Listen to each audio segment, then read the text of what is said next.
Assalamualaikum warahmatullahi taala wabarakatuh. Sobat PPATK, jumpa lagi di Jumatan. Jumpa PPATK Pekanan. Bersama saya M. Natsir Kongah. Dan Sobat PPATK sudah hadir Bapak Syahril Ramadan. Beliau adalah imam kita ya, sekaligus guru agama kita. Nah, di bulan Ramadan ini banyak hal yang perlu kita bahas ya, agar ibadah kita mendapatkan pahala ataupun keberkahan dari apa yang kita lakukan. Nah, Sobat PPATK, Pak Syahril Ramadan ini pendidikan S1-nya di Sekolah Tinggi Administrasi Negara, kemudian melanjutkan S2 di Australia, dan sekarang sedang mengambil program doktor, kandidat doktor ya Pak Syahril ya. Ya. Terima kasih sudah hadir di studio podcast Jumatan PPATK. Nah, Pak Syahril juga sebagai direktur ya, direktur kepatuhan ya. Betul, Pak. Di PPATK. Nah, di pekerjaan kita ini Pak Syahril itu kan banyak yang sifatnya suuzon gitu ya, kalau istilah agama itu berprasangka, berprasangka buruk dulu kan. Betul. Terhadap orang, apakah dia melakukan indikasi tindak pidana pencucian uang, lalu kemudian diorek-orek lah itu dari transaksi yang ada. Nah, ini secara pandangan agama ya, berprasangka buruk itu seperti apa? Kan kita sebenarnya nggak boleh itu berprasangka buruk, tapi di dalam melakukan pekerjaan kita tentu harus punya semacam apa ya, semacam melihat sesuatu itu ya harus melihat dari sisi negatif dulu gitu kan. Betul. Gitu kira-kira. Nah, pandangan agama itu seperti apa tuh Pak Syahril? Iya, terima kasih Bang Ebayu, Pak Natsir Kongah, Sobat PPATK. Terima kasih saya hadir pada kesempatan podcast Jumatan kali ini. Menanggapi Pak Bang Ebayu, memang sebenarnya suuzon itu dilarang oleh agama. Dan kita juga di dalam hukum kan ya Bang Natsir harus menganut prinsip praduga tidak bersalah. Oke, ya. Dimana memang ya contoh saja, contoh realnya misalnya tetangga kita merenovasi rumah baru gitu ya. Iya. Ya tentu kalau suuzon tanpa keterangan tambahan kita langsung berprasangka buruk kepada orang. Iya. Ya. Nah, itu yang namanya suuzon. Itu nggak boleh Itu ya? yang tidak boleh. Iya. Tapi kalau memang ada dan ini kisah nyata ya, ternyata ada informasi baru, tetangga kita itu ini di kampung ya, dia kerja di kota, ternyata hanya sebagai pegawai Indomaret, ya kan? Kok bisa pegawai Indomaret itu merenovasi rumah gitu, dengan bagus? Iya. Akhirnya di sini timbul kecurigaan tadi, ini bukan suuzon namanya, ini memang sesuatu hal yang mencurigakan gitu. Bukan bukti orang itu bersalah ya, tapi ada keterangan atau bukti mencurigakan. Nah, ini ya memang harus dilaporkan. Jadi kalau kita bicara suuzon ini justru memang beda dengan kecurigaan yang ada dasarnya, kecurigaan yang memiliki bukti. Jadi kalau kita analogikan, kita ini berada dalam sebuah kapal, Bang Natsir ya. Iya. Yang namanya suuzon itu seperti angin yang berlawanan arah. Iya. Justru yang menyebabkan kapal tadi itu bisa mundur ke belakang. Nah, keterangan tadi, seperti tadi contohnya Indomaret ya, itu adalah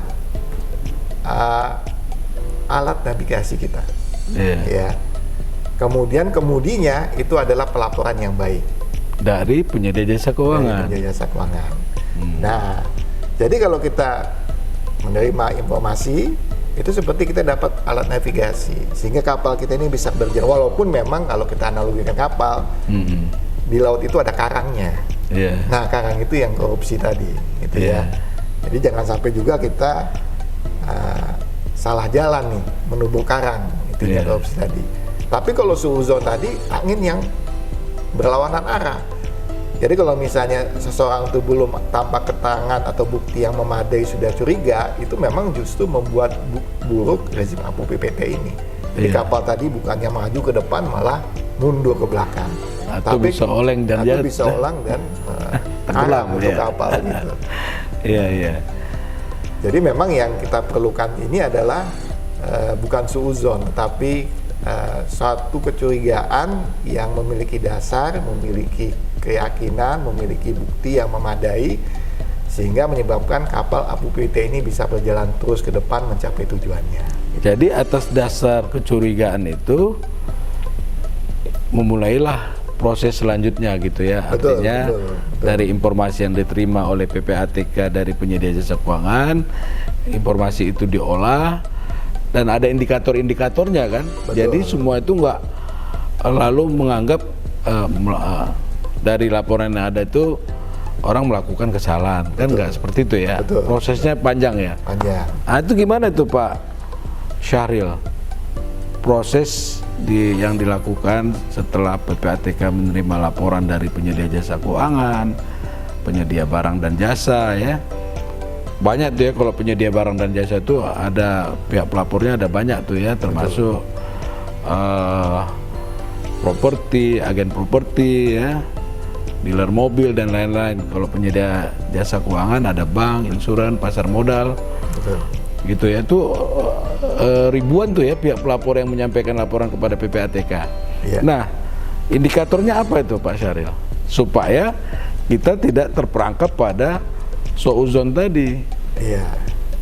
Ya, mungkin begini Pak Bang Nasir. Jadi karena kita ini masih dalam bulan Ramadan, bulan puasa, bulan yang penuh berkah ya. Iya. Mungkin saya analogikan dengan bulan Ramadan ini gitu. Iya. Dimana kita kan di dalam bulan Ramadan ini kita diminta untuk jangan sampai terjumus pada perbuatan yang tercela. Iya. Ya.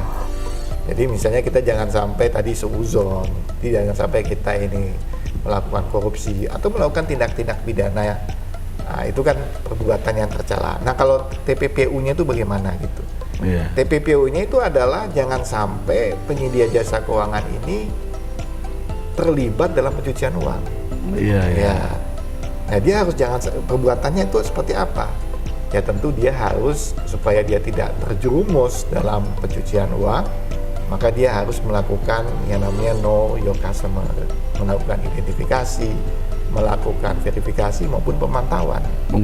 Mengenal pengguna jasanya ya. Jasanya. PMPJ kalau ininya ya. Karena saya kemarin tuh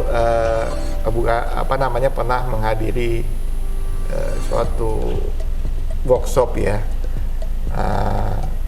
Ya saya tidak usah sebutkan namanya karena takut jualan lah ya. Tapi intinya dia menawarkan produk bahwa seseorang itu akhirnya bisa ditemukan siapa yang memiliki transaksi yang sebenarnya atau istilahnya itu ultimate beneficial owner. Jadi ada sebuah transaksi bahwa saya lupa namanya, tapi dia sebenarnya punya perusahaan dan kalau hanya melihat perusahaan dan pemiliknya itu tidak mencurigakan.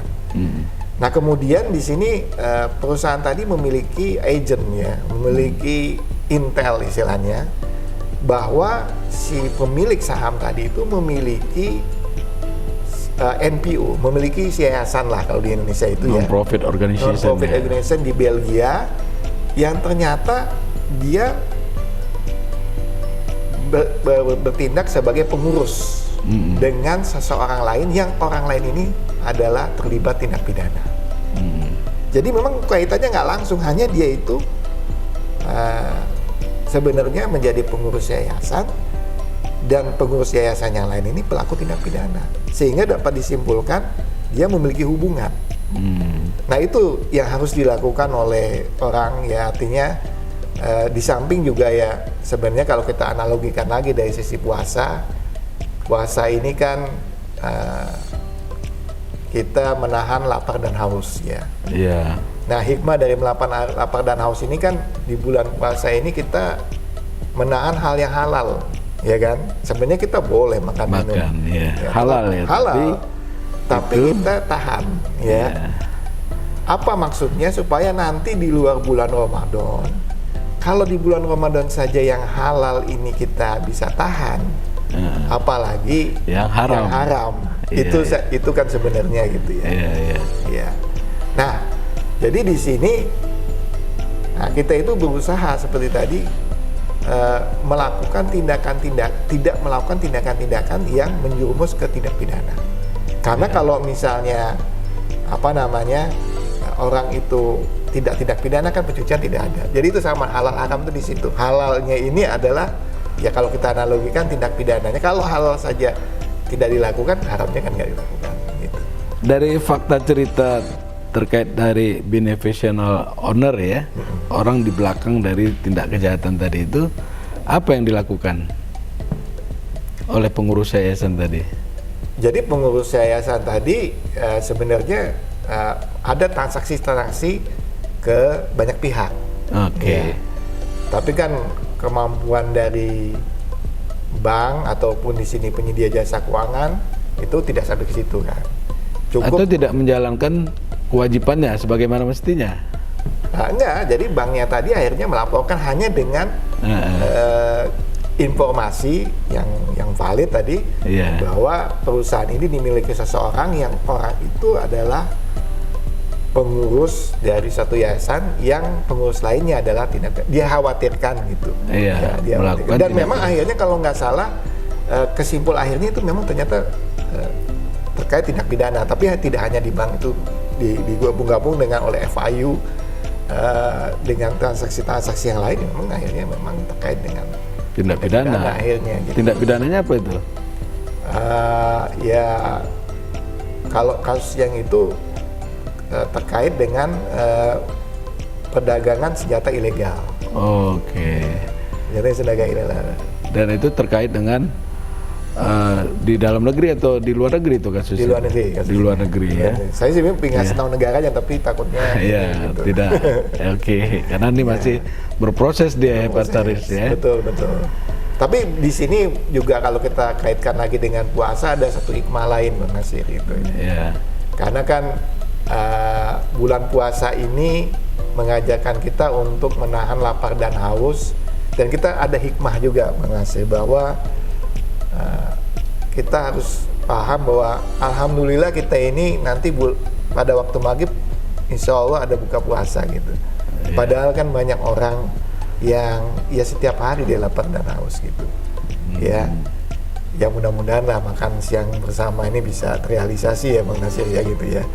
Ya, tapi intinya adalah bahwa kita ini di dalam berpuasa harus saling berbagi gitu. Intinya dari menahan lapar itu supaya kita terpacu gitu ya. Betul, untuk berbagi ya. Membagi. Nah, kaitan dengan TPPU ini adalah kita harus membagi informasi, ya kan? Ya. Nah, jadi informasi itu jangan kita simpan gitu. Ya tadi kan bisa ketahuan karena ada sharing informasi. Karena kalau misalnya kita tidak sharing informasi antar penegak hukum, FIU, antar bank, bukan transaksi keuangan mencurigakannya, tapi tentang profil orang tertentu. Nah, itu kan nggak akan efektif, tidak akan dilaporkan akhirnya. Atau kasus yang pertama tadi, ada yang mengetahui bahwa tetangganya itu hanya dia bekerja sebagai pegawai yang gitu. Tahu lah gajinya ini ya. Ya, betul. Tapi begitu. Bisa merenovasi rumah sampai puluhan atau ratusan juta yang ya tidak sesuai lah dengan profilnya ya. Betul. Nah, jadi Pak Syahril, selain hikmah tadi kita di bulan Ramadan ini untuk tadi bisa menahan yang halal saja nggak boleh kita lakukan gitu ya, apalagi yang haram. Betul. Kecuali nanti ketika pada waktunya udah dihalalkan, misalnya ketika berbuka puasa di waktu azan maghrib gitu ya. Betul. Nah, apalagi tuh hikmah Ramadan ya, agar sobat PPATK tahu bahwa di dalam Ramadan ini banyak amal-amal ibadah gitu ya, yang bisa mendapatkan ganjaran pahala yang besar ya. Kalau di pihak pelapor, mudah-mudahan ya dengan hikmah Ramadan ini mereka melaporkan laporan sesuai dengan ketentuan ya. Nah, kalau bagi sobat PPATK apa yang harus dilakukan?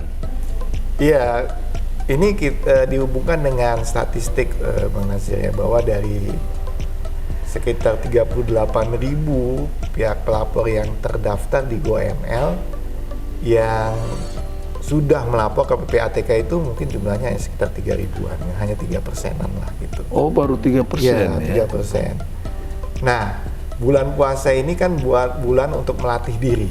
Iya. Jadi kita ini harus melatih diri untuk menjadi orang yang bertakwa. Gitu. Nah, kalau kaitan dengan TPPU adalah kita sudah ya merupakan suatu amal juga, kita melatih diri untuk melaporkan gitu, Bang Nasir ya. Iya. Melaporkan ke PPATK transaksi-transaksi yang mencurigakan tadi. Karena kan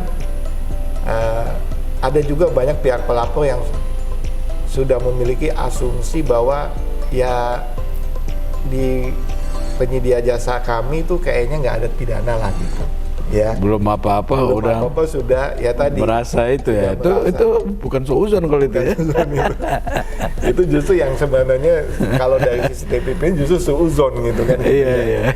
Ya, yang membuat kapal berbalik arah tuh gitu ya. Nah, jadi memang mulai kita ini di bulan puasa melatih diri untuk melaporkan gitu. Karena kan di kita ini kalau ditanya apakah korupsi di Indonesia tinggi, semua jawabannya pasti tinggi gitu ya. Narkotika tinggi, semua jawabannya tinggi. Tapi laporan sedikit. Gitu. Itu kan sangat terbalik ya ini. Terbalik. Harusnya laporan terkait korupsi maupun narkoba, transaksi narkoba itu harusnya juga tinggi kan. Betul. Yang disampaikan baik oleh penyedia jasa keuangan, penyedia barang dan jasa dan pihak pelapor lainnya. Betul. Jadi itu memang kita melatih diri untuk melapor, kemudian tadi sudah disampaikan melatih diri juga untuk sharing informasi ya, sebagaimana kita sharing juga makanan kepada orang miskin di bulan Ramadan ini. Nah, termasuk juga kita mulai gitu, tidak melakukan tindakan-tindakan yang mengarah kepada pencucian uang, seperti tadi tidak melakukan KYC ya, karena harapannya kalau ya seperti puasa yang halal saja kita bisa menahan, apalagi yang haram. Ini juga kalau misalnya kita ya kalau tindak pidana tidak dilakukan, apalagi TPPU, ini gitu. Nah, terakhir nih Pak Syahril, apa yang harus dilakukan oleh sobat PPATK ya agar amalan yang dilakukan bisa meningkat, lalu kemudian bisa menjalankan ibadah secara baik, secara optimal? Mungkin ada tips-tips yang bisa Pak Syahril sampaikan ke sobat PPATK. Iya, jadi memang puasa ini harus juga dihubungkan dengan kondisi yang real ya. Artinya ibadah itu tidak hanya ibadah ritual gitu ya. Iya. Jadi banyak orang hanya ya mungkin ya memang bagus baca Quran, kemudian juga lebih banyak sholat, kemudian ya puasa sudah pastilah ya. Iya. Nah, tapi hanya itu dimaknai puasa ini. Padahal kan ibadah itu ada ibadah juga yang non ritual. Kita berkontribusi kepada negara kita untuk tidak ada korupsi, tidak ada narkotika. Itu juga suatu amalan yang besar dan mencegah negara ini dari keterpurukan kan gitu.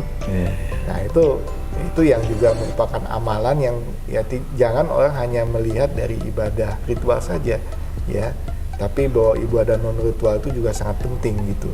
Dan itu manfaatnya tidak hanya untuk diri sendiri. Kalau puasa kemudian sholat taraweh ya, itu kan mungkin ya untuk diri sendiri dan lebih banyak nanti di akhirat.